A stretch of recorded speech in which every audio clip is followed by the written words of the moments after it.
ഓം ശാന്തി.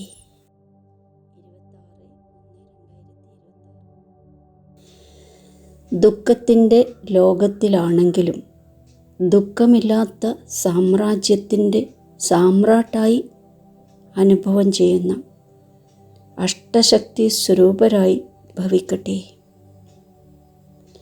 ദുഃഖവും ദുഃഖമില്ലായ്മയും ഇതിൻ്റെ തിരിച്ചറിവ് ഇപ്പോഴാണുള്ളത്. ദുഃഖത്തിൻ്റെ ലോകം മുന്നിലാണെങ്കിലും സദാ ദുഃഖമില്ലാത്ത രാജ്യത്തിൻ്റെ ചക്രവർത്തിയുടെ അനുഭവം ചെയ്യുക.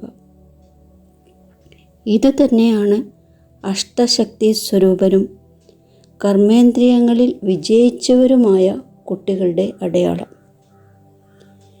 ഇപ്പോൾ തന്നെയാണ് ബാബയിലൂടെ സർവശക്തികളുടെ പ്രാപ്തി ഉണ്ടാകുന്നത്.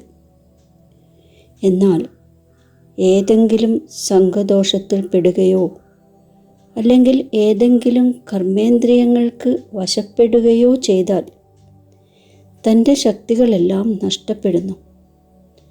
അപ്പോൾ ഏതാണോ ദുഃഖമില്ലാത്ത രാജ്യത്തിൻ്റെ ലഹരിയും സന്തോഷവും പ്രാപ്തമാക്കിയത് അത് തനിയെ നഷ്ടപ്പെട്ടു പോകുന്നു. അപ്പോൾ ദുഃഖമില്ലാത്ത രാജ്യത്തിലെ ചക്രവർത്തി ദരിദ്രനായി മാറുന്നു.